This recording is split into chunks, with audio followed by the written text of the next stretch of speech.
Hello and welcome to the Bad Fan Podcast. I am your host, Cole Carter, and we are so glad that you have tuned in with us today for a special episode. If you're listening along on Spotify, then a big welcome to you. We're glad to have you on. And if you're following us on YouTube on video, then I hope you leave a like if you find today's episode to be a good one. If you're new to the podcast, then we would encourage you to subscribe as well. Make sure to hit the bell. That way you never miss a notification from the Bad Fan when we post. But as always, I cannot do this thing alone. Let's bring in the guys I have with me today, your friends and mine, Brandon Pasenick and Stephen Curl. Gentlemen, we're talking about baseball today. How excited are you guys about baseball season being back? I'm ready for it. Coming off of a great season last year. Baseball is just filled with drama a lot. You know, it's great, and I'm excited for it, really. I know Steve's more excited, I think. I'm really excited. I only had to sacrifice Freddie Freeman and Matt Ryan for a World Series, so I'll do anything for another one. But no, I'm very excited to see hopefully the Braves go back-to-back, but also just new faces in the majors, seeing Ronald Acuna hit dingers again, and just making it over to Cobb County to watch my Braves. Our favorite baseball team in the land. Not in the city, though. They're not in the city of Atlanta. They're the Cobb County Braves. Never forget that. But we're so glad to have baseball back in our lives. We talked so long ago just about the prospect of maybe not even having a baseball season for a couple of months, maybe until June, July. We had no idea, but the lockout ended close to 2-3 weeks ago. And look at us now doing a full MLB season preview. That's what you've tuned in for today. And we're going to be breaking down the things that you need to be looking out for, breaking down some teams, some players, results from last season, how will that translate into 2022, and ultimately we'll give our World Series predictions, and we're hoping that you guys find it informational and entertaining. Our opinions as bad fans, will it align with yours? We hope not, because we want to be different. But we are going to try to dive into some of the details, like the CBA agreement, all that together. So that's where we'll start. We'll start right there. Let's dive into the CBA, some of the big details from it. Steven, I'm going to let you dive in first. Give us a little bit of a rundown from what happened in this big lockout, the agreement that was come to. What's it all about? How can you explain this to all of our bad fan listeners and watchers today? Yeah, so basically, lockout happened basically because rules were not set for this MLB season coming up, and the players union and the owners couldn't agree on a lot of certain things. So a couple takeaways from this new CBA that was agreed upon. It's going to last for 5 years. And a lot of things have been floated around of bigger bases, robo-umps, all that stuff. We're not going to talk about that necessarily right now. Something that is going on this season is what we're going to talk about is the universal DH. The National League will be having a DH, which means a person that's paid to hit baseballs will hit in place of the pitcher of the National League, get more long balls, more entertainment factor. Postseason will be expanded to 12 teams, which is 2 more than previous years. And so that will look like 1 team from each American League and the National League coming in a wild card spot. The top 2 division winners in each respective league that have the best record will get buys in the first round of the playoffs. And the 3rd division leader will play a wild card team, and it will be a series of 3, while the other 2 wild card teams also go at it as well, doing away with the winner go home wild card game that the Braves found themselves in when they beat Trevor Bauer against the Reds a little while ago. But anyways, that game went to like 13 innings. It was a shutout for both teams for like 13 innings. That was incredible. Yeah, it was absolutely insane. And again, the CBA is very long and lengthy, and I'm not going to go over the not fun parts. A couple of things that I do like about this might seem a little small is that we're going to have an international draft. Which is really exciting. Typically, it was a domestic draft, your college players and stuff like that. And then you would have a international signing period, which you might hear the Braves sign somebody from, Venezuela, and John Copuella isn't giving them money under the table, and he's not. No, I'm just kidding. Rest But in no, peace, so it's going Johnny. to be a bigger production of international player draft, which I'm really excited about, to give more notoriety, more kind of spotlight on the international players that are coming into the game. Trying to think. There's also going to be a draft lottery, which is going to be implemented in 2023. So all non-playoff teams will be entering in for a lottery for a first-round pick, trying to maybe negate the tanking methods that we've seen of just losing over 100 games because you're going to get the number one pick. So Right. a big thing with this CBA, and I'm going to stop talking here in just a little bit, is a lot of it, you can see the theme throughout it, is to incentivize teams to put their best players out on the field, to play for something, which is a big deal. To some of these smaller market teams, or even bigger market teams like Baltimore, that's just not paying their players. They still want to try to go out there and win as many games as possible. It's in their best interest, which hasn't always been in their best interest. The one more thing I want to hit on too is there's also going to be a limit on the amount of times you can option a player to the minor leagues and recall them to the major leagues. So brief little thing on this would be, let's say roster is 25 men, and you find yourself kind of in that 27th guy. You kind of going up and down, up and down. It's meant to protect the players, of kind of respecting the players a little bit more, of not calling somebody up from the minor leagues to come play for the Braves for 30 minutes and then send them back down and do that to him and his family for 15 more times throughout the season. There wasn't really a limit. So there's a 5 transaction limit on that, which is also a fun little thing there. But yeah, I'll pass it up back to you, Cole, just with your takes on the CBA, Brandon as well. And there's a lot of stuff that I didn't cover, but those are my main takes of things that I found interesting in the CBA this year. That's great. Thank you for that rundown. Thanks for kind of giving that explainer for everyone that maybe didn't know. Brandon, I'm going to shoot a question to you. We're talking about the universal DH finally being implemented. Truly, we had it in the 2020 season due to COVID, shortened season, lots of wonky things were happening. But in particular, the National League finally gets that designated hitter. What's a team that you think about that immediately benefits from having the designated hitter all 162 games and playoffs included? Other than the Dodgers? Hey, you say it, man. It's up to you. So they can play Max Muncy and Freddie Freeman. I mean, the rich get richer, I think, in this sense. But I think every team can benefit, whether that's bringing up a prospect who's hot in the minor leagues. Hey, throw him in at DH. Doesn't really have to play in the field. Just can get the eye for an MLB pitcher maybe. It just opens it up for a lot of options. But yeah, I think the opportunity to play Max Muncy or whoever in that lineup, I think the Dodgers obviously probably benefit. I don't know about the most, but they'll be the most dangerous, I think, throughout the season. I think from a sentimental standpoint, I think the St. Louis Cardinals obviously won the offseason, bringing home Albert Pujols. Oh, yeah. He's certainly not the most productive player that he was, especially 9 years ago now since he left St. Louis for the LA Angels. But bringing him home gives him the chance to, I think, get his home run total. Is it to 700, Steven? Will that be close to where it is? I think he might be up to 700-ish. Sounds about right. I don't know for sure. But anyways, bringing him home to St. Louis will be great. Obviously, in Atlanta, we had the whole Marcell Ozuna incident.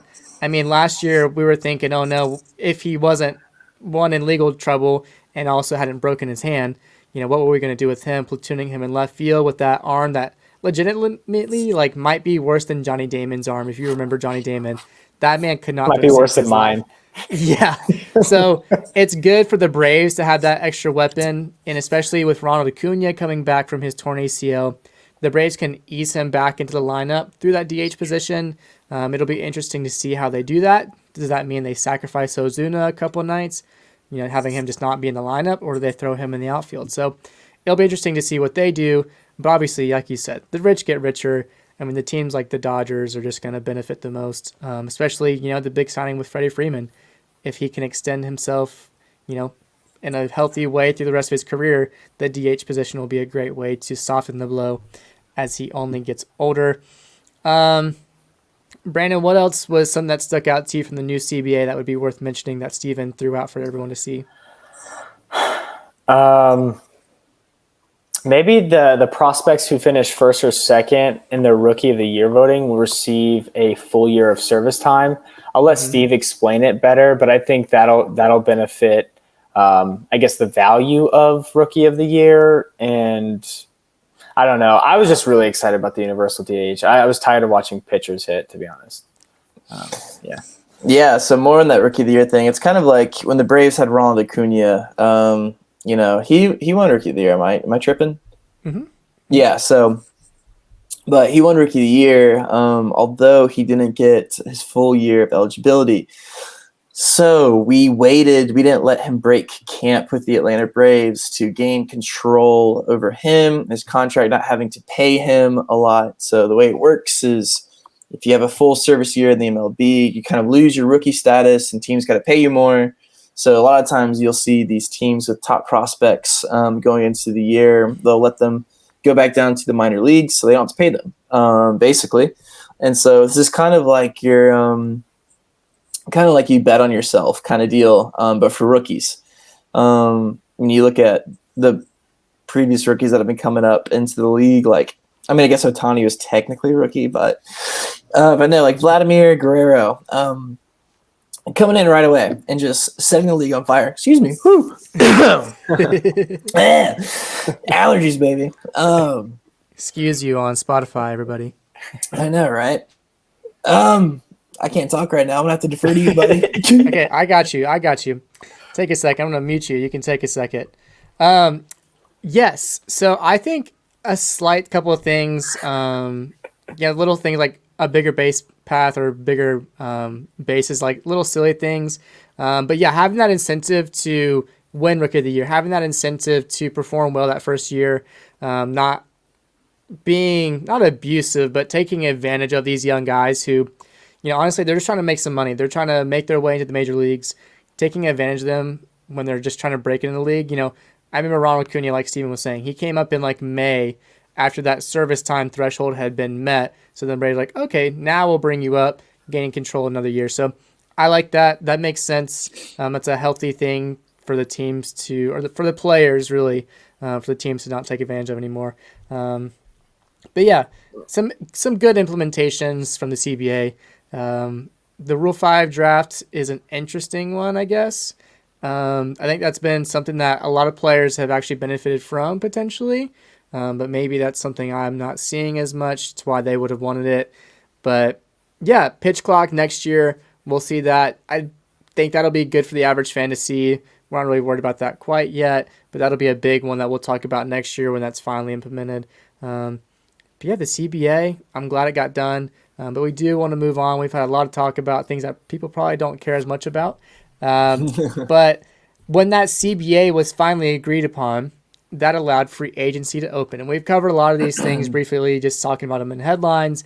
But we do want to kind of rank and talk about the biggest offseason signings, the biggest moves from free agency. I think immediately some people will have some names that pop into their head. But I think the one that happened before the deadline or the lockout was Corey Seager. And I actually got this wrong in one of the first couple of podcasts we did. I said he went to Seattle. That was not the case. His brother retired from Seattle. He actually went to the Texas Rangers on a 10-year, $325 million deal. That is insane. Just right off the bat, I just want to attack this and just say, Steven, is that just too much money for one guy, especially a shortstop? No, I don't think so. Corey Seager is, because you break it down, he's getting like $30 million a year, and he's still really young. And again, we talked about DHs, right? He's in the American League now. It doesn't really matter. You do it nationally too.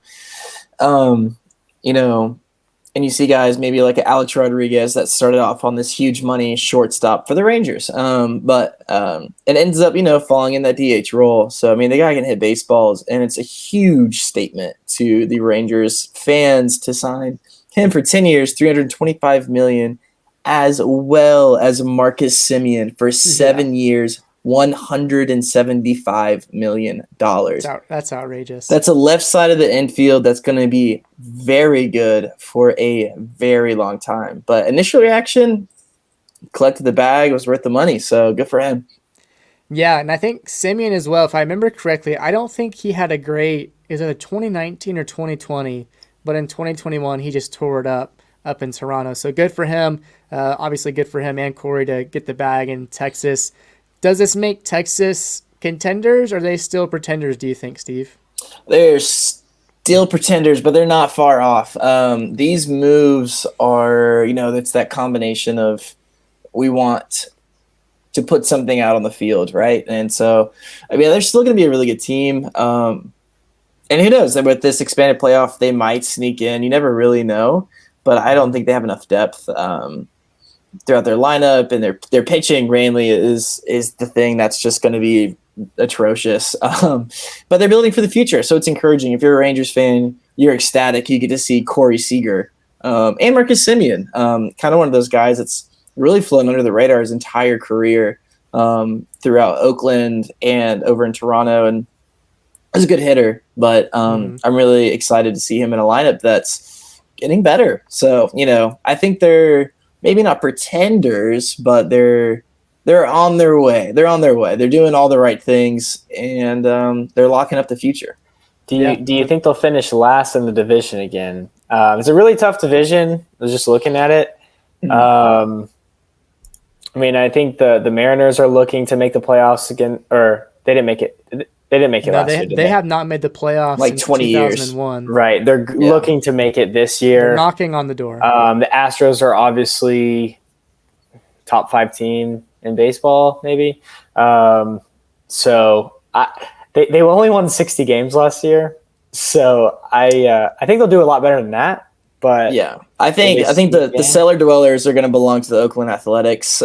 Trading away Matt Chapman, Matt Olson, Sean Manaea. They just Mark Canna to the New York Mets. They sold anybody that was listening, walking past them, basically. Billy Bean making moves. They have the exact same payroll. I believe I saw a tweet the other day of back in like the 80s or something right now, or something. Yeah, stupid. It hasn't changed for like 20 years. I saw that too. Yeah, but I would say the Rangers. I think Astros still probably in the number 1 spot, maybe, or maybe fighting with the Mariners. And then the Rangers kind of floating between that maybe 3rd spot, maybe 4th spot. But the Angels, the freaking tale of woe. But who knows? But I think they'll float around kind of in that 3rd or 4th spot this year. Brandon, we've been looking at this free agent list, the big offseason signings. What's one that sticks out to you that think was obviously a great signing, or maybe one that was maybe they paid too much? What's just a signing that sticks out for you? Man, I think Castellanos to the Phillies. I think the Phillies came in 2nd last year behind the Braves. The Phillies have been spending money like crazy the past couple seasons. And do they need it in offense? I feel like they might need it on the pitching side of things. But who knows? I don't run an MLB team. But that's a really big signing for them. Maybe shores up the position, and the guy can hit. So big deal for him. If you're a Phillies fan, you're probably pretty excited to have him in. And with that expanded playoff especially, you're probably going to make it. I don't know. We'll see. But also then you have the Mets. Max Scherzer signing with the Mets for 3 years, $130 million. Their starting rotation, again, it's all about healthiness, right? Their starting rotation can never stay healthy. To mention that DeGrom and Scherzer are questionable in this opening series as well. Oh my God. That's just classic, right? That's just the classic Mets. So I think that's a big deal though. I think he was one of the head guys leading up the CBA talks too, which is sort of funny. Think of a crazy Max Scherzer in a boardroom meeting. Terrifying. I couldn't imagine that. But those two stand out to me. And then obviously Freddie Freeman, rest in peace. But Steven, what's a signing you think just kind of went to waste? A player maybe going to a place that's not going to contend, or like what was a move that was just pretty much a guy got the bag and he didn't really go to a winner? I'll say Marcus Stroman, going to the Cubs, leaving the New York Mets. Mets fans were pissed about it when he left. There's a certain draw to Wrigley, and the culture there. It's kind of like wacky, fun baseball town, right? But David Ross is the manager, or it was Joe Madden before. But yeah, I mean, the Cubs aren't going to contend this year. They're going to be a bad team. And so that's kind of one of those things that Stroman went out and got a better contract. I don't remember his specifics off the top of my head. But yeah, that's one of those where it didn't really make a ton of sense to me because Stroman's not young. But he had to be a part of this crazy Mets team. But, he wanted the bigger contract. So that's the one that sticks out to me. I think the one that sticks out in a positive note for me is Trevor Story making the move from Colorado to the Boston Red Sox. Boston, that AL East division is a very good division. You have the Orioles. They've been very unfortunate the past couple of years to not even be close to competing. I'm sure they're still paying Chris Davis. I'm sure they are, that man. But I think Trevor Story is going to really bolster that Boston lineup. I think him and Rafael Devers, is that correct? Yes. They'll have some big pop from those two bats just alone. But on the other side of it, the guy who's sort of replacing him in a bit is Chris Bryant. Him making the move to Denver and Colorado. I mean, it's a good move for the Rockies. That was your softball to me, and I went with a different answer. He went to the Rockies, which is great for them. But I don't think we should be expecting the Rockies in that NL West division to really compete this year, barring any big moves at the deadline or something that they can come up with. So he got 7 years, $182 million. That's great for him, but it might kind of be a questionable decision for him. I love the Rockies. My dad loves the Rockies. I have some friends that love the Colorado Rockies, but I don't think him being in purple this year is going to help propel them to anything closer than a World Series title. So maybe not the one.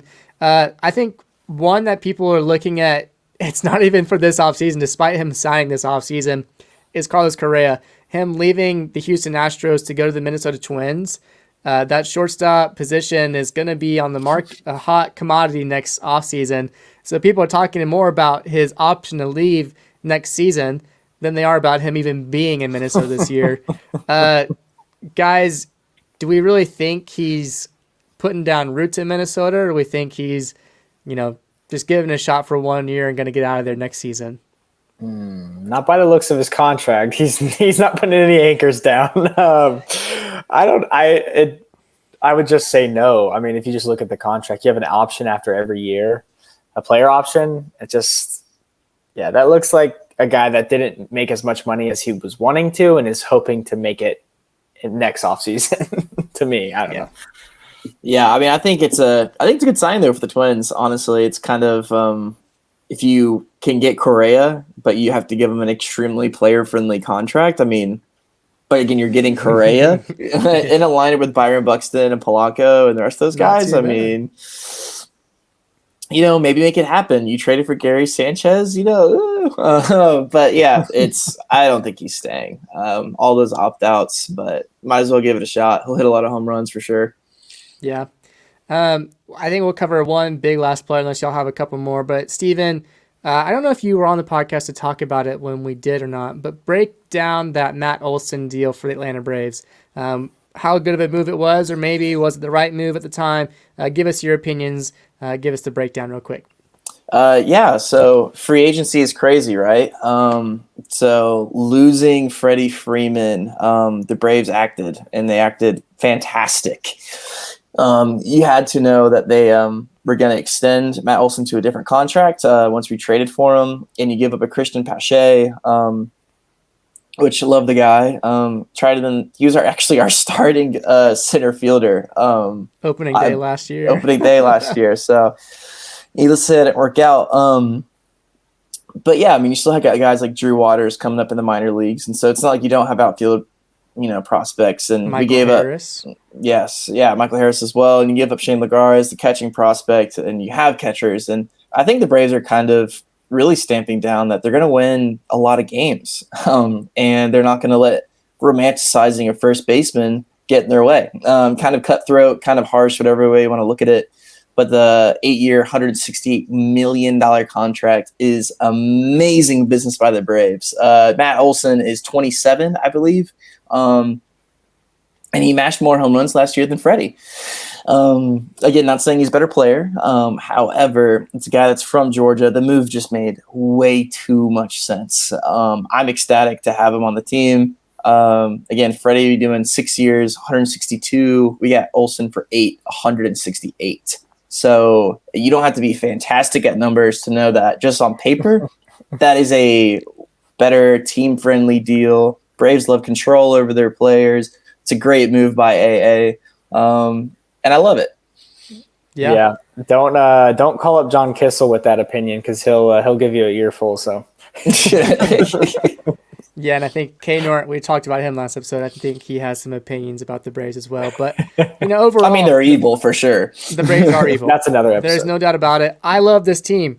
Even today, those gold trimmed jerseys came out. Your boy had to get one. I love my team. I love supporting them. But sometimes I don't always love the things that they choose to do or the design maybe of their new lovely ballpark and where it is. And that doesn't make us bad people. It does not make us bad people. Are we bad fans though? I'll be honest, guys. I'm going to be honest. I'm a little secret right here. When all those LA media people were calling the Battery a sterile mall. Bill Pleshke. Was he that wrong? No. Yeah, he was wrong because he's from LA. Yeah. That was the only reason. That was the only reason why he deserved criticism. But to be honest, it could be better. But we're not getting into that today. That's for a different episode down the line. Is my team evil? Can't wait to talk about it down the road. Anyways, back to it. It will be good for the Braves. Ultimately, for Matt Olson to be in the short porch in right field, he'll definitely do well. Hopefully, he'll mash more than 41 bombs in Atlanta. It'd be amazing to see him maybe break Andrew Jones' record. I think of 51 home runs back in 2006. That would be cool.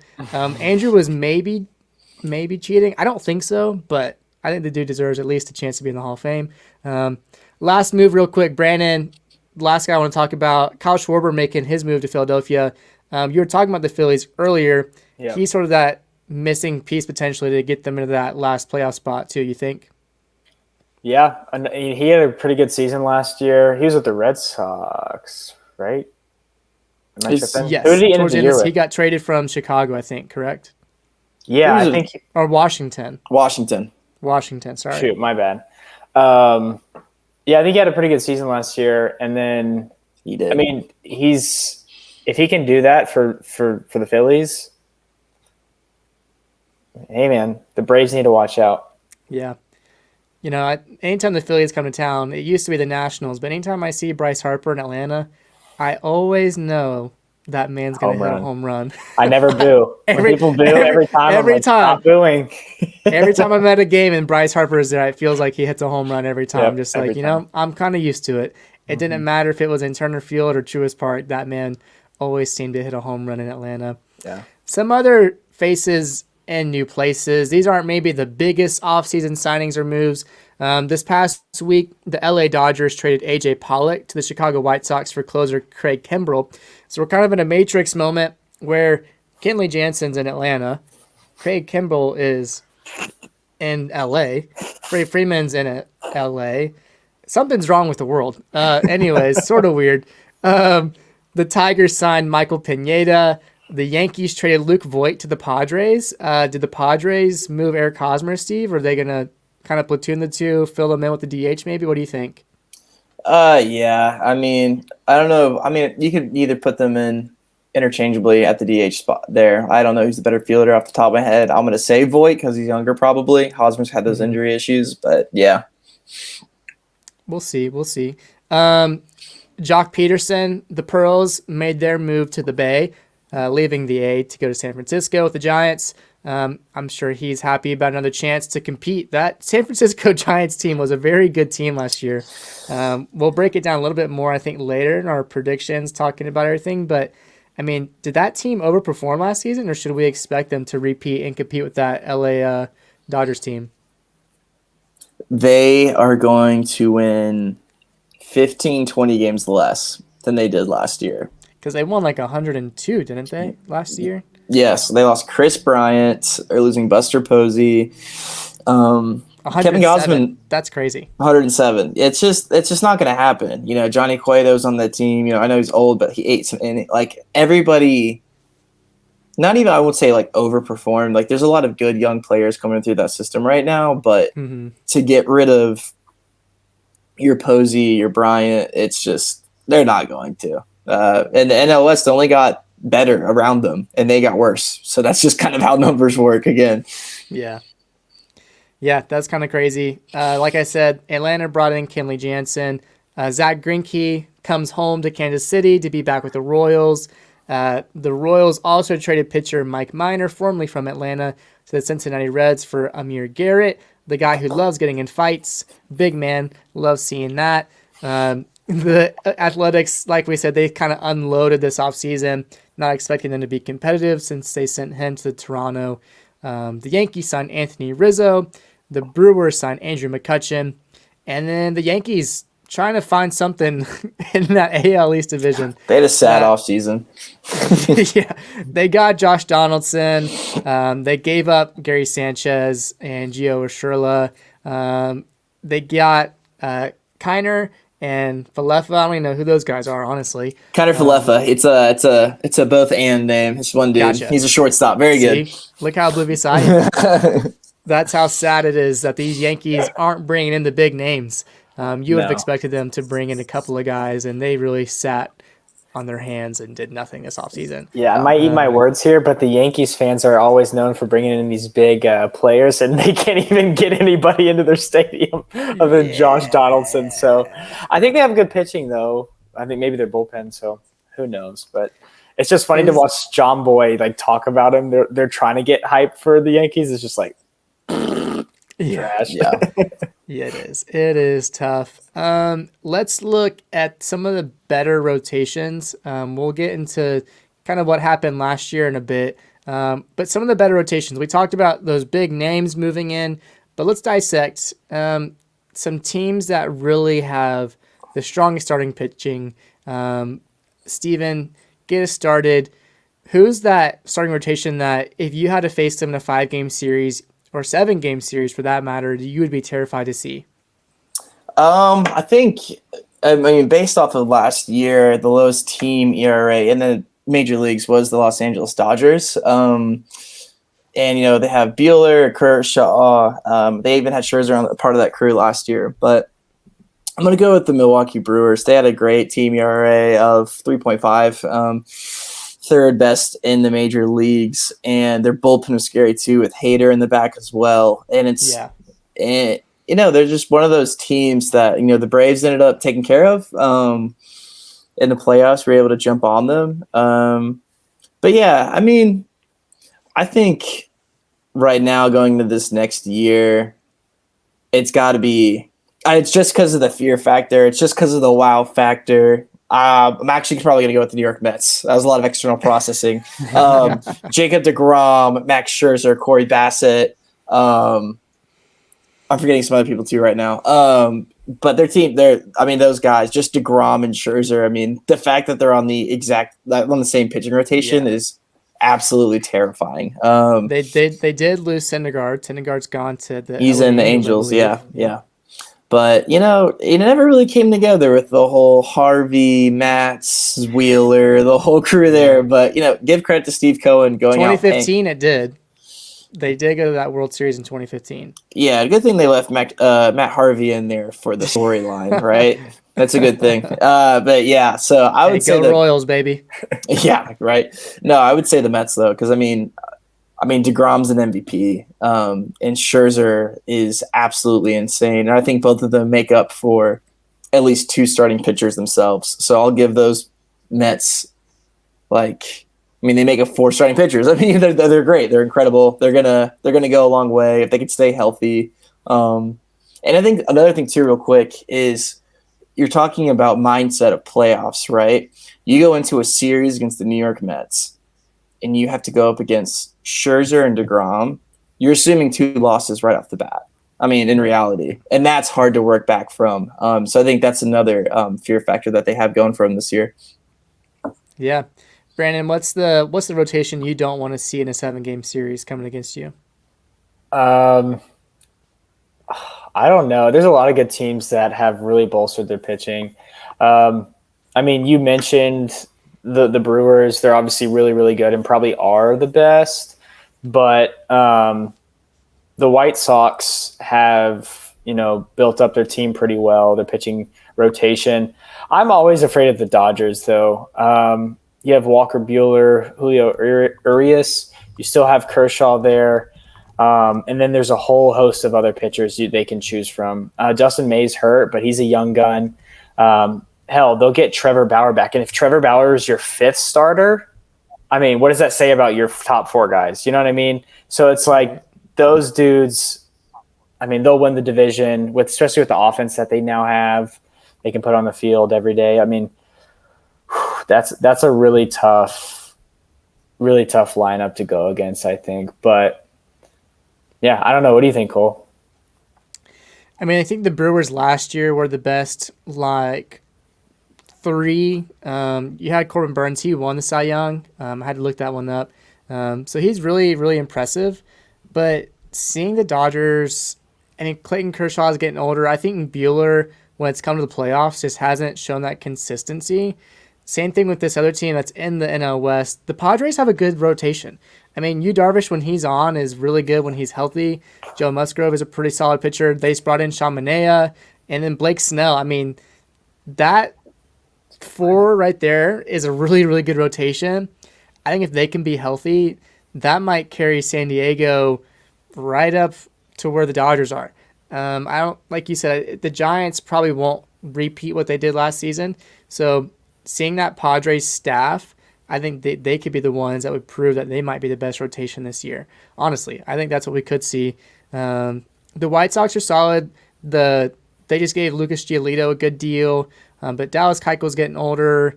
Lance Lynn, I still don't know if I believe in Lance Lynn. He hasn't shown a lot of, I mean, he's been solid, but I just don't think he's very good. You think so? You think he can continue to prove that or not? Oh, well, I will say he's been very good. It's kind of like looking at an hourglass right now, kind of seeing how long he has the elite stuff in him. Right. And he's been nothing but elite these past few years, but he's even starting off the year injured right now. Not wishing that upon anybody, but yeah, I will say I'll give you that. But he's great. He eats innings too. He's a freaking horse that you can ride. Which is just as important sometimes as your stuff is just the fact that you can eat innings. Yeah. So yeah, we'll see. I mean, we might see some of those guys competing in some offseason series. Like we might see the Dodgers and Padres go up against each other. We might see the Dodgers take on the Brewers. So it'll be really interesting to see those teams match up in the postseason if it comes down to it. But the important part of a team, you get those first 5, 6, 7 innings from your starting pitcher, but you always hand it off to your bullpen, and that's where the real money is made, it seems, these days. Steven, I'll start with you this time again. The best bullpen in Major League Baseball, hands down, is who? Best bullpen in Major League Baseball. I might go a little biased here. But yeah, I'll ride with the hot hand in the Atlanta Braves. Some hometown fun there. Lost Luke Jackson. Big bummer there. But I'll test it too. Not the big names like the Will Smiths and the Kenley Jansens. Also just the Braves got a lot of young arms. We can bring in guys like even like Sean Newcomb that was supposed to be the starter guy. He's done really well in the pen. And it takes those guys that are at the maybe bottom of your depth chart in the bullpen area to you look at them. And even another thing too is AJ Minter. Sorry, AJ Minter had a really hard time. Was it 2 seasons ago or was it last season that we sent him down to the minor leagues? Yeah. And just it looks like he was on a revenge tour on a Viking, like murdered his family or something. It was the way he went out there last year and pitched in the playoffs, especially, was just angry, and I loved it. kind of gives you that, I like to call it, keep it a kid friendly, but an FU fastball when he just throws it right at these hitters up and in, for the fans. But yeah, so I think the Braves, man, and then you throw in a guy like Kenley Jansen for $16 million, on top of keeping your closer. The Braves didn't really lose any bullpen pieces. They only added one of the better best closers in the game. So I'm going to go with them. Yeah, and the guy that really, really impressed last year bringing him in is Colin McHugh, another local guy. But he had one of the lowest ERAs in the majors last season coming out of the bullpen. So he's just a really great addition. It will depend, Kenley Jansen and Will Smith really – Will Smith was lights out in the playoffs, leading the Braves to the World Series. But him and Jansen both had some moments in the regular season where they were vulnerable. Kenley Jansen's stuff, his fastball is not as electric as it used to be. He used to be like in the high 90s, probably like 97. Now he's fluttering down to like 93, 94, which is very impressive still.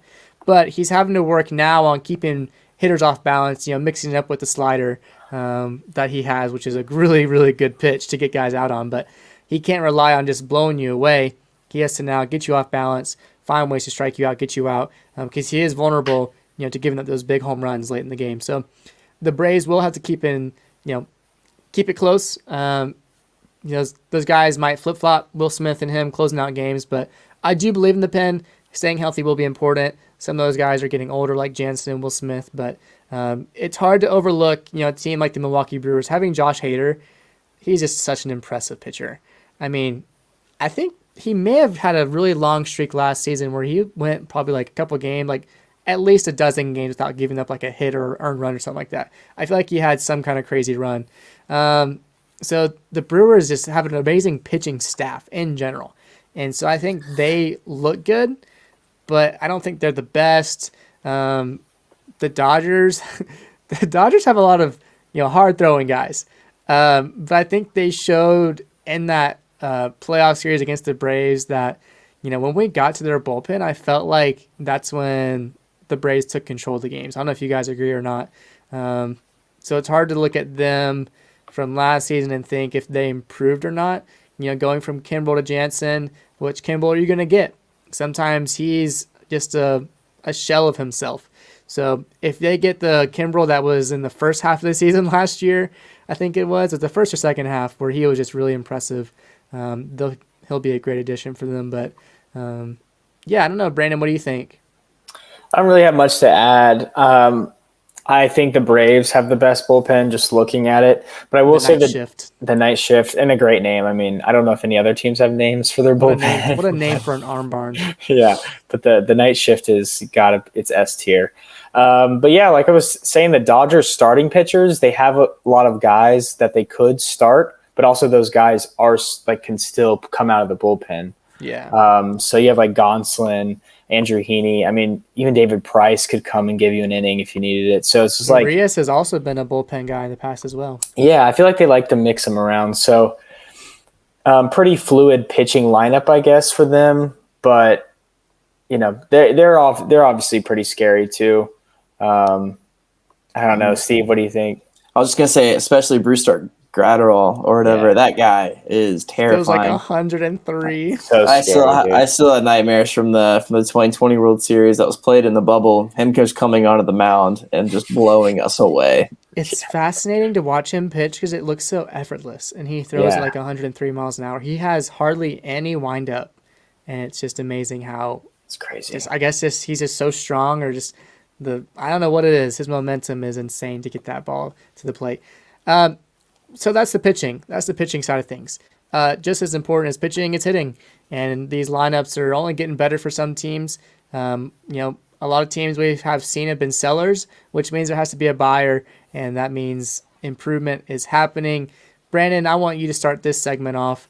Who maybe is the team that has a scary 1-9 now that we have a universal DH, a team that's just stacked from the leadoff hitter all the way to the bottom 9 that you think will impress in 2022? I feel like I'm like a parrot on somebody's shoulder or something. I'm just repeating the same team, but it's the Dodgers. You got Mookie, Trey Turner, Freddie, Justin Turner. Again, Max Muncy. Will he play in the field? You could give guys rest days where one plays a DH, one plays in the field. Will Smith, Chris Taylor, Cody Bellinger, an MVP, and Gavin Lux, a young gun. So it's just like, 3 MVPs in that lineup. Yeah, 3. It's just like easily. I mean, Trey Turner is an incredible talent. I think Justin Turner a couple seasons ago might have been an MVP candidate. I mean, it's just nuts the amount of talent that they have in that lineup. It is really crazy, and I mean, they're top, right? I think they're the top. But the Blue Jays are really good. They made some really good moves. Have some young guys who are really good. So I think the Blue Jays probably come in second to the Dodgers. That's fair. Steven, what about you? Yeah, I'm gonna go with the Blue Jays. I think, Vlad. I think they have 5 guys on their roster right now that Fangraphs projects to hit over 30 home runs. So that's just absolutely insane. The Blue Jays are going to be phenomenal this year. George Springer, Vladimir Guerrero, Teoscar Hernandez, Bichette, Matt Chapman coming over from the A's. That's great. And the team's just going to be disgusting. Biggio, it's wild, and it's a fun team too, and they're young. They are very young, and it's fun because you have guys in there like George Springer that's kind of reached this veteran status now. Just playing with these kids that just want to hit the ball as hard as they can. And that's what they're going to do. But yeah, I'll give it out shout shot. The Dodgers are incredible as well. But the Blue Jays players don't necessarily have these, some of them do, but insane contracts the way these Dodgers do, kind of compiling of sluggers like Justin Turner and Max Muncy now, kind of these, older-ish, not really, guys that are expected to go yard, like Freddie Freeman. A lot of these Blue Jays, they're out here to win the World Series and get their money, get their contract, and I don't know. It's a fun, young, exciting team, which provides a different dynamic as opposed to, I think, the legacy of the Dodgers and how they're supposed to be. The Dodgers are the pedigree. Exactly. That's the words I'm trying to say. The pedigree of the Dodgers. The Blue Jays, they're been a fun team, but they're going to come out this year and they're going to be World Series contenders. Yeah, you had Teoscar Hernandez and Vladdy Jr. Both were Silver Sluggers last year. Had Marcus Semien stayed, you would have had 3 Silver Sluggers in your lineup again. None of these guys are pushovers. Bo Bichette, let's see who we're talking about. Yeah, George Springer, just an amazing talent as well. So they're scary. Matt Chapman, no slouch at third base. Tapia, he's not a big hitter, but he'll bring some speed, some depth if you need him to be playing in the outfield to cover the Rogers Center. And Kevin Biggio. They're dangerous. There's some mashers, though, in Chicago. I think the White Sox were a team that maybe underperformed. They might find their way to a playoff run this year. Tim Anderson, I remember that memorable walk-off he had in the Field of Dreams game. That was really fun and special. Jose Abreu, always mashing. Yohan Moncada, Eloy Jimenez, Yasmani Grandal, now A.J. Pollock. So they have some pop. Josh Harrison can hit some out of the park as well. So that's a lineup that's scary in the AL Central. But there's so many great lineups. Even the Phillies now in the NL East. The Braves, they're a good team as well. You bring back Ronald Acuna Jr. If you're getting Adam Duvall, who's hitting 30-plus home runs, 100-plus RBIs again, he's great to have in your lineup. So it'll be interesting to see what the Braves do. The Red Sox, like we said, they only improved. They have Rafael Devers, Xander Bogaerts, J.D. Martinez, Trevor Story now. They'll hit some out as well in that AL East and Fenway Park. But the Houston Astros, it doesn't feel right to talk about them, but they can still play. Alex Bregman, he was an MVP. Did he win the MVP? I'm trying to remember if he did or not. Anyways, he's up there. Jose Altuve did. I think it's Altuve, yeah. Michael Brantley, he's getting up there, but he's still just a contact hitter. He's a professional hitter, I think would be the thing that we would label him as. Now that Nick Markakis is gone, Michael Brantley is the official MLB professional hitter. Some good lineups, some strong lineups. I will say that. But it's time. We've evaluated the pitching. We've seen some of the hitters. But let's kind of run through. Let's give you guys a glimpse of the results, the standings from last season. A lot of people maybe don't always get the chance to reflect and look at what things were in the past. But you may have a fuzzy memory, but let's look at it. The Tampa Bay Rays won AL East Division last year. They won 100 games, and they won by 8 games.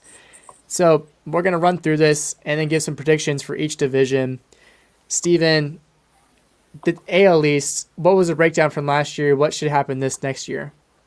Yeah, I mean, the AL East was the best division in baseball last year. No ifs, ands, or buts about it. It's going to be another great one again this year. I'm gonna go with the Rays to go back again, just because it's my good old Tampa self. I love Tampa Bay. I love the way they do business. They ship away Austin Meadows, but they're just gonna figure it out. It's what they do. They're one of the most winningest teams in the past 5 years, and they're probably going underneath the radars. But as they always do. Yeah, if you're a common sense man, it sounds kind of crazy considering Toronto finished 4th, but everybody's picking Toronto, and that's a safe bet. But I'll go with Tampa just with my heart. Brandon? Yeah, I hate to bring this up, but there's always injuries, right? There's like big injuries every year. Toronto Blue Jays seems like they'll have one injury or maybe even 2 to some of that lineup and then not fall apart, but may not reach the heights that they would want. I'll stick with the Tampa Bay Rays. Then I think it will be the Blue Jays, then the Red Sox. I think it will be very, very close, though. I think it might be like a 2-game spread between 1, 2. Maybe it's a 3-game spread between all 3. I don't know. I think it'll be really close. So I think we'll see all 3 teams in the playoffs, talking Tampa Bay, Boston, and Toronto. I don't see the Yankees keeping up. I guess anything can happen. I don't have faith in that New York team. They might be either really big buyers at the deadline if things are going well, or they might be sellers at the deadline. So it'll be interesting to see what happens in New York. That's my opinion. But yeah, Tampa Bay's always under that radar. They are probably number 2 in the eyes of Moneyball. Always finding ways to just improve with young talent. So yeah, we'll see what they can do. And the AL Central, the Chicago White Sox, they more or less ran away with it last year. I would expect them to do the same. I don't think any team in the AL Central has improved enough to really challenge them. Brandon, do you think that they can repeat again in 2022?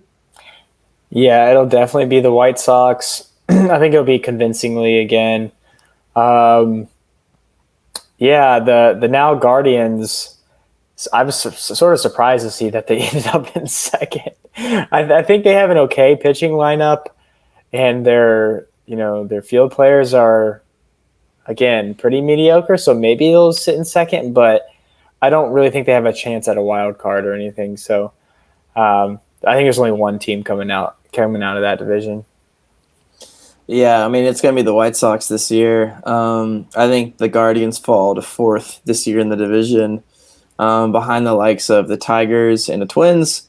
But yeah, I think it'll be the White Sox.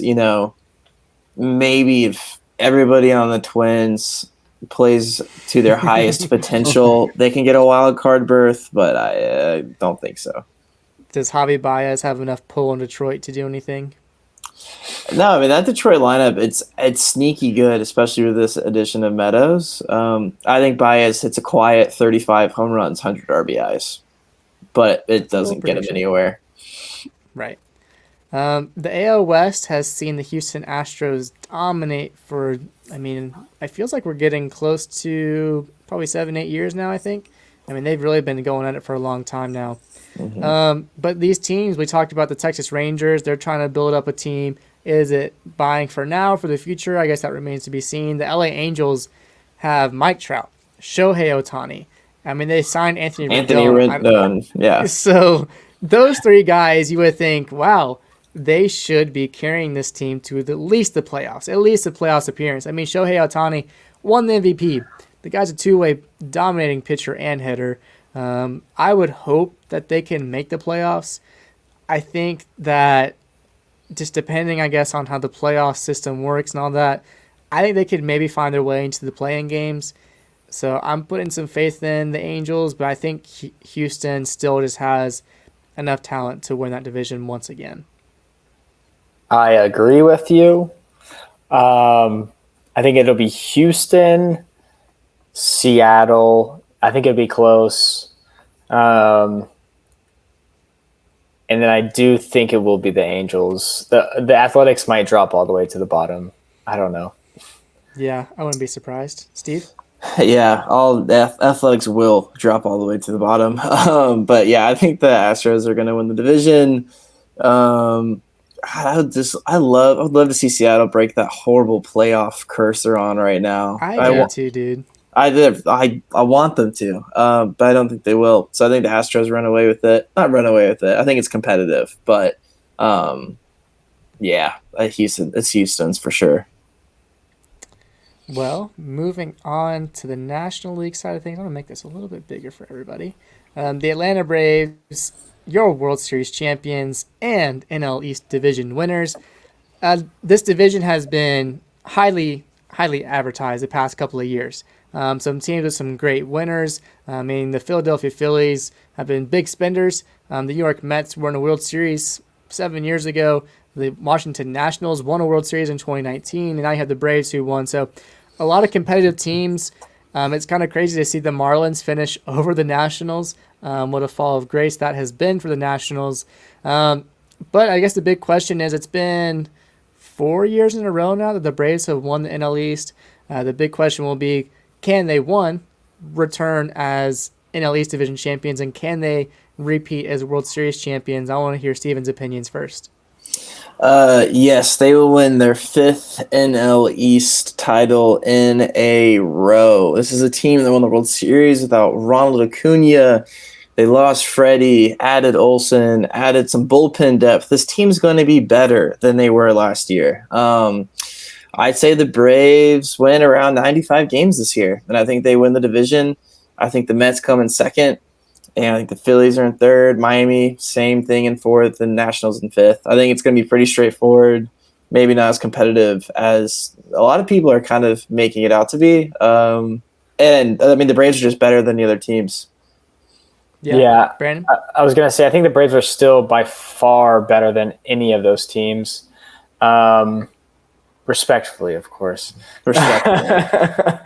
But yeah, in every aspect, I'm just worried about Acuna's knee injury. Those can, re-aggravate pretty easily. So, again, I just really don't want him to get hurt again. Keep that knee safe. Hopefully he comes back when he's actually ready and they're not pushing him out there. But yeah, before he got hurt, he was, I don't know if he was a leading MVP candidate, but he was in the race. So if he comes back, Marcelo Ozuna's back. Like you said, Steve, I think I'm agreeing with everything Steve's saying. It's the Braves for sure. He is the expert of the bad fans. And I think hard it's to argue.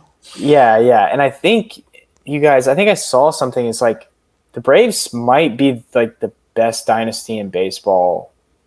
I don't know if ever, but I think they made the playoffs like 15 of the last 20 years and have been in multiple World Series and won, won the pennant. And just like, it's crazy because I don't always realize that. Like, we've had it because we did have a couple bad years, but it's like, dude, we are so good. What in the world? Yeah. And I feel like we just got better this year.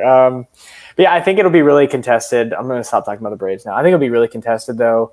The Phillies are a bunch of chokers, so we'll see what they can actually do this year. And will the Mets pitching rotation stay healthy? Who knows? I have an interesting take, I guess, and my take is that I want the Phillies to make the playoffs. That sounds kind of weird. To watch their cry or what? Yeah, I want to see them succeed, and it'd be even better to see the Braves in some way if we could beat them in the playoffs. I just like to prove, we've had the dominance in the division, but it'd be even better to prove that, sort of like we did with the Dodgers, getting over the hump, beating them in the NLCS to go to the World Series. Just to assert more dominance over the Phillies would be amazing because they haven't been to the playoffs in over a decade. That's kind of crazy. They were the team when they had, Roy Halladay, Ryan Howard, Chase Utley, Brad Lidge, all these guys in 08 and 09, and suddenly they just fell off the face of the earth in 2010 and then on. So Maybe this is the year that they can finally break in due to the expanded format. But the Mets are scary, but I think the Braves can hold on if they can stay healthy and perform like at the minimum close to what they did last year in the regular season. I mean, they only won 88 games, but if you can win 93 games, I think, in the NL East, you'll be the team that wins the division. And the NL Central, this is another division that I think is a little top heavy. The Milwaukee Brewers pretty solidly handled that division last year. The Cardinals have some depth. I mean, having Nolan Arenado on your team just initially makes me think, wow, you guys should be doing more. Paul Goldschmidt, bring in Albert Pujols. They're a pretty solid team. They did finish second. I think I see more or less a repeat of this division. I think it'll pretty much be exactly the same. The Cubs aren't any better. The Pittsburgh Pirates aren't really that good of a team either. The Reds are pretty much middle of the road, and St. Louis and Milwaukee are where they should be. So I'm seeing pretty much a copy and paste of 2021 onto 2022 for the NL Central. I will agree with you and not say anything else. Yeah, I think Milwaukee wins the division. I don't think Adam Wainwright wins 18 games this year. I think Father Time catches up with him. I think the Cardinals maybe finish a little bit lower than they did. I think the Cubs maybe play a little better with Stroman, as well as signing Suzuki from the Japanese league. That'll just be a fun signing to see. I always love when these guys come in. I always like to see the translation from Japan to the U.S. Just the style of play. You know, I think a decade or more ago, you had some guys like Hideki Matsuyama. Was it like he came to the Red Sox and like there was all this hype around him, and we just didn't see. Was it Machizuki? And we just didn't see the same translation of play. But then you have Shohei Ohtani, who just broken Major League Baseball. So I'm curious if this guy can do anything for Chicago, but it's always exciting to see. Yeah, his name is Sia Suzuki, 5-year, $85 million contract. He slashed 317 average, 433 OBP, 639 OBPS, 38 home runs. Second biggest contract by a Japanese player entering in his first year. Second to Masahiro Tanaka. So I don't know, seeing something in there, and it's fun, right? Like it's fun to see how it translate with Hideki Matsui when he came in for the New York Yankees. Steve, do you remember the Braves one Japanese player signing from 2011? Was it Kenshin Kawakami? Ding ding ding. Yeah, he was good. He had a little wind up, he had a little shake in the middle of it. Oh yeah. Fun side note that I have one more. Go 2011, ahead. You remember MLB, their 2K game, right? 2K11, 2K12, all that? Oh, yeah. I guess it was 2K10 or 11, whenever Kenshin Kawakami was signed, basically they had a promo, if you could pitch a perfect game, you win $1 million. Yeah, boy. Pitched a very, very first game I ever played in that game. I pitched a perfect game with Kenshin Kawakami. I was like so excited. I ran up to my mom, I was like, Mom, I just won $1 million. I pitched a perfect game. And then I looked it up on the internet, and you had to record it to be able to win the money. So I was a very sad 13-year-old at that point. But sorry, I interrupted you. You're good. Just a random fun little sidebar. It's just a big contract coming into Chicago in the offseason because they're the fun baseball town, right? They have that draw, anyways. But yeah, it'll be the Brewers for sure. They have the Ivy. Yeah, they got the Ivy. It's fun. Wrigleyville. They get celebrities to sing before the games. Raise the W. All right. It is a cool stadium. I've been. I love the Cubs. I love pretty much everything about the Cubs, but they're not winning this year. Let's be honest. The NL West, is this the best division in baseball? Steven says no. Brandon says yes. Yes. Steven, let's break it down. What's going on in the NL West? NL West, Dodgers by a mile, in my humble opinion. Something I love is watching the Padres fail, and I don't know why. I think it started when they got Kimbrel, Justin, BJ, and they went for it with big game James Shields. And you see it. What a throwback. Yeah, and they fell short. And then, they have Tatis coming in, breaking his hand and getting hurt. I just don't think they're going to be that good, to which people think that they will, like, to the pedigree that people are saying that they will be. And then the Giants, like I said, they've lost a lot of pieces. I think, ironically enough, the best divisions are the AL East and the NL East, where you could realistically see 3 teams from each division going to the playoffs. But the NL West, I mean, the Rockies aren't going to really do anything. The Diamondbacks aren't going to really do anything. The Dodgers Sometimes are I going to. forget they exist. Yeah, the Dodgers are going to win like 107 games or something stupid like that. Yeah. And the Giants will be fun and might have a couple fun series between LA and San Fran, but I don't think it's the best division though. No. Brandon? I was re-looking. I do take back my comment calling it the best division. I think it's maybe the AL East. The AL West. I think the AL West will be really good. It'll be fun. Yeah, it'll be fun. Certainly probably most competitive. Yeah. Yeah. But yeah, that AL East is really tough. Yeah, I mean, the Giants will not have that good of a season again. The Dodgers will have that good of a season again. And yeah, I mean, the Padres with what's his name getting hurt, the biggest player in Fernando baseball. Tatis. Yeah. Charlie Freeman's favorite player. Yeah, after falling off his motorcycle, which hate to see it. People won't be honest about that. I don't know why they don't talk about it in the media, but it's like, yeah, he fell off his motorcycle and hurt his hand. How long is he out for? I don't know if they came out with that, if it's just like a niggling thing. Yeah, I think they'll be good. I think they'll be back. I think they'll be over the Giants. Just a little prediction, but it'll be the Dodgers by a mile, I think. Yeah, the Dodgers have the best lineup in baseball. There's no one even close, I really think. I see the Dodgers taking it. I'm sure this is probably their 4th or 5th year in a row, probably. So I see them taking this one, which then leads us to the point where we have to book some tickets to the playoffs. Some matchups, some big things. Let's keep it a little bit simple. I'm thinking not the whole playoffs, but we'll do the NLCS and the ALCS matchups, which then takes us to the World Series. I'll start with Brandon. You can take a second to think about it. It's going to be a really competitive year. I mean, we've been talking about this all day, talking about the strongest lineup, strongest bullpens, strongest starting rotations, young guys coming up through the farm system. So it'll be a really good season. I'm definitely sure of that. But what are the 2 NLCS, ALCS matchups that you would like to see, or maybe just predicting in general? I start with the NL, and I'll be basic. I will say the Braves versus the Dodgers again. Yeah, I mean, it from the beginning of the season looking in, from the past couple seasons, like it's been these two. So why wouldn't it be again? I think the Dodgers can walk there. The Braves maybe not necessarily, but I think they're 2 of the top maybe 4 teams in baseball. So I think it'll be them in the NL. The AL's tougher, like we mentioned, because I think it's probably a little bit more competitive. Mm-hmm. I don't think the Red Sox will do it. Can the young Blue Jays team do it, Steve Cole? I don't know. Tampa Bay is just always so sure, it seems like. And I just can never get it. Like, I can never get over that. I don't think it'll be the White Sox. I will go, just for the funness of it, I'll say Mariners. And Blue Jays. To win it all, Braves repeat. Thank you.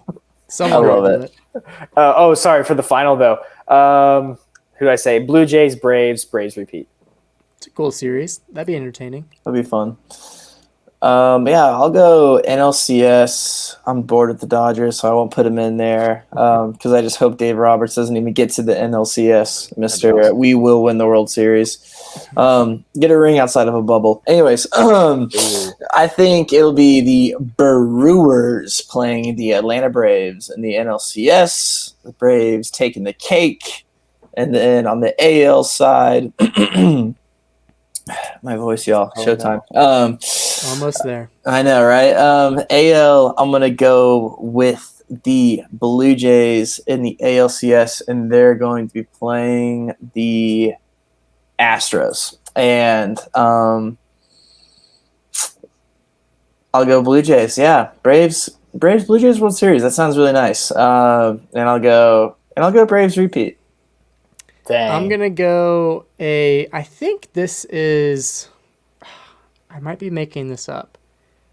Red Sox Angels. Did they play in like 2003 or 2002 maybe in an ALCS? I was but an infant. I don't know. So I'm pretty sure. I think that's gonna be my prediction. I think the Angels have the pieces. Wow. Maybe not like. It's a hot take. Maybe That's a not big like the take. most impressive pieces, like It's a fun overall. But I think ALCS? they have three of the best hitters in the world. They can go on a run. Maybe they can make it happen. Maybe they make a deadline move. I don't know. I'm going them versus the Red Sox in the ALCS. It's think the that'd Red be fun. Sox. Yeah. Wow. The Red Sox I know. were a lot of fun last The year. I Red will Sox say. are built for October, I think. Yeah, they're a lot of fun. So I could see the Red Sox making So, a little run again. Your take is a lot more fun than mine. I love it. And mine. So that's what I have for the AL. The NL, I'm going to disappoint myself in you guys. And I'm going to have the Dodgers beating the Braves. I know, in the NLCS. Just because I think that the Dodgers, I don't know. If they're going to be the ones on the revenge tour this year, I don't know. But Fair. I'm hoping, Spineless. So they are. yeah. I'm just trying to be, looking at the stats, the facts, everything in between. I have a heart, and it is here for my team in Atlanta. But the Dodgers, I think, will make it to the World Series, and I think that they will lose to the Boston Red Sox. I think the Red Sox win the World Series in 2020. We're laughing now though, but it could happen. Hey, That would be anyone can make a something. run. I mean, that's why you play the games. It's true. You have to play the series. You have to play the games. And who And I think knows? the Boston A Red fun- Sox will be your 2022 World Series champions. And watch Chris Sale come out and win the Cy Young. He still plays baseball, everybody. Yeah. He has an arm, and he will be pitching for the Red Sox this year. So Put it on the books. I'll place a bet if someone wants to give me some money. no, thank you. Oh man, guys, well that was fun. That was we're looking at a bit over an hour, but we filled that with so much to talk about. We talked about almost every single team in the majors, everything that everyone as a bad fan, listener, and watcher needs to know about for the season, our predictions for the biggest series of the game, and this is all going to come down to October once again. It was such an amazing run as Braves fans in 2021 to see them win a World Series for the first time in our lifetime. Just an amazing, amazing thing. And I think, halfway through, we didn't see the Braves winning a World Series. So, like I said, anyone can go on a run. I mean, heck, the Washington Nationals in 2019, they were not a team that looked like they could win, and they did it as well. So, it's going to be an interesting season. Definitely make sure you're tuning in on Thursday night. This should be releasing Thursday morning. If you're seeing it then, make sure you tune in for Thursday night. Maybe watch the Braves banner presentation on ESPN. All the other games, I'm sure if you're listening to this, you'll be interested in as well. And that about wraps things up here today for our MLB 2022 season preview on The Bad Fan. Thank you guys so much for tuning in today. We hope you enjoyed our time together. We sure did. I know baseball is something we actually like to talk about more than just soccer, more than anything else. So give it a thumbs up if you made it this far. It's free. Only takes a second at a time. It really is the big payoff for listening this far into the episode. Subscribe if you haven't. If you're new to The Bad Fan, we want to welcome you once again. We're trying to get to 100 subs by this summer. So if you can help us get us there, that'd be amazing. Start by sharing this video maybe on Instagram or sharing it with a friend. Word of mouth, always getting people to the channel is something we greatly appreciate. Don't be afraid to do so. But yeah, maybe comment what your predictions are, what your World Series matchup, your ALCS, NLCS matchups are going to be. That'll be something fun to hear from you guys. But yeah, if you need some links, the link tree is below in the description. You can read that and get to where you want to be. Maybe you want to listen on Spotify next time, you get the chance to do so. But thanks once again for joining us, all of us here at the Bad Fan Podcast. Hope you have a great day. We will see you guys next one. Until then, peace and go Braves.